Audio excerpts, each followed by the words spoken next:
Everybody's okay? Say, I'm okay. I'm okay. All right. I'd love to take you with me as my traveling audience.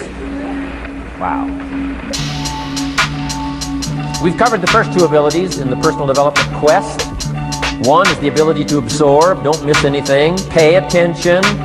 Good watchword for the 90s, pay attention.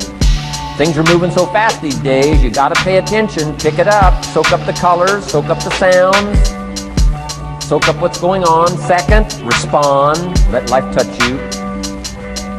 Let the emotions affect you as well as the sights. Now here's the third ability, develop the ability to reflect. Reflect means go back over, study it again. Go back over these notes that you're taking today. Go back through the cassettes one more time. Read the text one more time.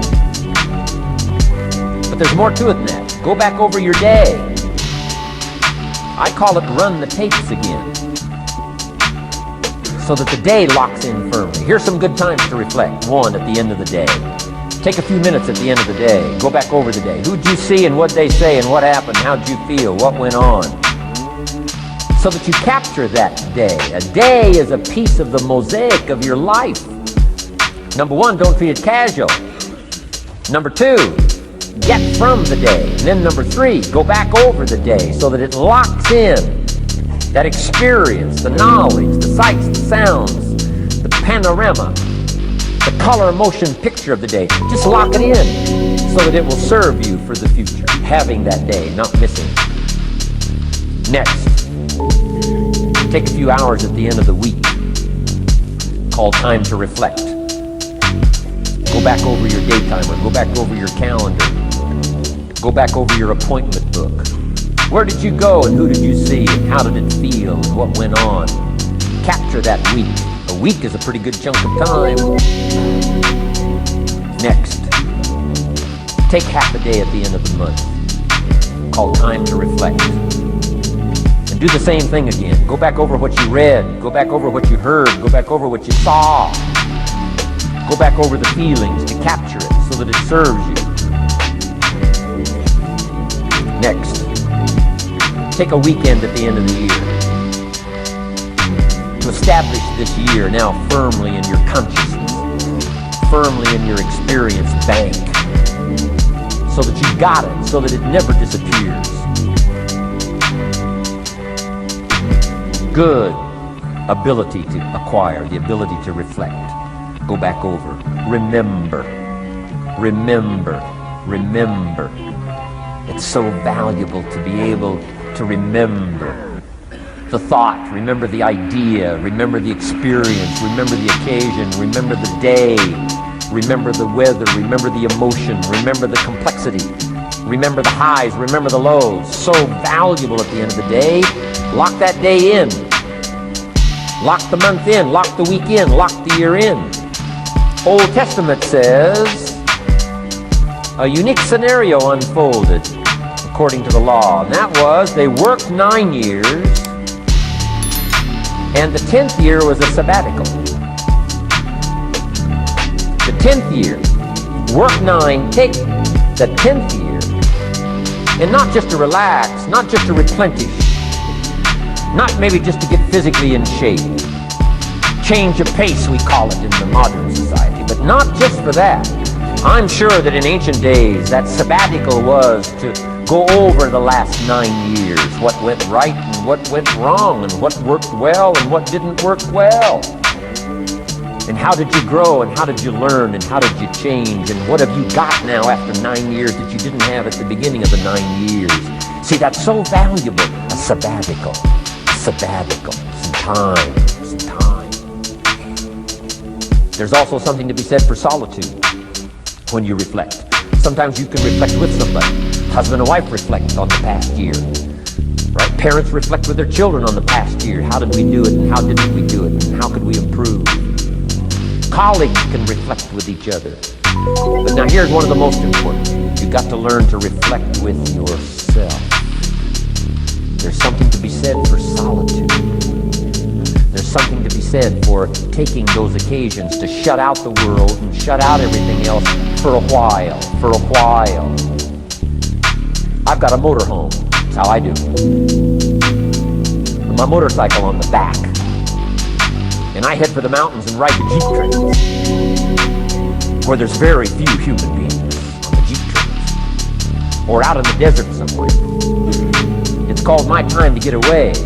When you live a very public life, you treasure solitude. A chance to reflect, go back over my life, go back over my skills, go back over my experiences. Alone. There are some things you need to do alone. Ponder, think, wonder, read, study, absorb, soak in, see if you can't become better this year than you were last year, better the next 9 than you were the first 9. Solitude. There's even a more modern advice that says, go to the closet for time of meditation, time of prayer. Go to the closet. Closet meaning what? Away. And there's even a graphic description of the away. It said, enter into your closet and what? Got some students here, I'm sure. What? Close the door. For what? Just to shut out everything. Life is experience, and touching and seeing and looking and doing and acting and disciplines and all the stuff. But sometimes, this is where this reflecting is so important. To shut the door. To shut the door. And wonder, prayer, contemplation, thinking, and let things move into your consciousness and awareness that no other way can it be done. Right? Flying down the freeway, I'm telling you, it's difficult to get through. So many things to do, it's difficult to get through. But times of solitude, times to reflect. So this is so valuable, learn to reflect. Now here's why it's important to reflect. To make the past more valuable to serve you for the future. Here's what's really powerful, learning to gather up the past and invest it in the future. Gather up today and invest it in tomorrow. Gather up this week and invest it in the next week. Gather up this year and invest it in the next year. See, that's so powerful, rather than just hanging on one more year, hanging in there, seeing what's going to happen. Learn, study. This is part of the personal development quest, becoming better than you are, more valuable than you are, not just in terms of economics, in terms of motherhood, in terms of fatherhood, in terms of being a better brother, a better colleague, making a better contribution to the family, to society, to the community, to the church, to the office, to the commitment, to the partnership. Doesn't matter what it is that has value. Work on yourself, then you bring more value to the partnership, to the marriage, to the franchise, to the corporation, to the enterprise, to the community, to the nation. Self-development, personal development. The best contribution you can make to someone else is self-development, not self-sacrifice. Self-sacrifice only earns contempt. Self-development earns respect. Pity the mother who says, I'm just going to give up my life for my children. Self-sacrifice is not noble. Self-investment is noble from self-development. If I work on myself and become more valuable, think of what that'll do for our friendship. I used to use the old expression, you take care of me and I'll take care of you. I found out how shallow and short-ended that was. And I changed it to read like this, I'll take care of me for you, if you will please take care of you for me. This is part of it, the personal development, that we work harder on ourselves than we do on our job. Now we bring that to the friendship. Now we bring that to the marriage. Now we bring that to the family relationship as a father, as a mother. And we develop the strength and we develop the power. That's key. And it takes, I think, this scenario of disciplines, these abilities, to acquire those gifts, those skills, that value, so that we bring more. Now, we bring more to the next week. We bring more to the next month. We bring more to the next year. You follow this absorb, respond, and reflect. I said to my father, when he was about to turn 76, his 76th birthday, I said, dear father of mine, can you imagine what it's going to be like to gather up the last 75 years of your life and invest them in your 76th year?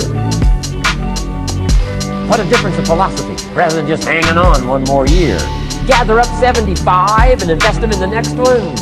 Gather up the last 6 years and invest it in the next year. See, that's so powerful in communication, which we're going to study soon. So powerful. So consider this. 1, the ability to absorb. 2nd, the ability to respond. 3rd, the ability to reflect. Here's number 4, develop the ability to act. Take action. Not hasty if it isn't required, but don't lose much time. Here's the time to act. When the idea is hot and the emotion is strong. That's the time to act. See, Mr. Rohn, I'd like to have a library like yours. See, if you feel strong about that, what you got to do is get the first book and then get the second book. Before the feeling passes and before the idea gets dim, action pronto, action immediate, action as soon as possible. Because if you don't, here's what happens. We call it the law of diminishing intent. We intend to when the idea strikes us. We intend to when the emotion is high. But now if you don't translate that into action fairly soon, now the intent starts to diminish. And a month from now it's cold. A year from now, can't be found. So act. Set up a discipline when the emotions are high and the idea is strong and clear and powerful. That's the time to set up the discipline. Somebody talks about good health and you're stirred. Say, right, I need to get a book on nutrition. Get the book before the idea passes and before the emotion gets cold. Go for the book. Start the library. Start the process. Fall on the floor. Do some push-ups. Action. Got to take action. Otherwise, the wisdom is wasted. Otherwise, the emotion soon passes. Unless you put it into a disciplined activity. Capture it. Disciplines is called how to capture the emotion and how to capture the wisdom and translate it into equity. Disciplines. Now, here's what's important about disciplines. All disciplines affect each other. In fact, here's a good philosophical phrase. Everything affects everything else. Nothing stands alone.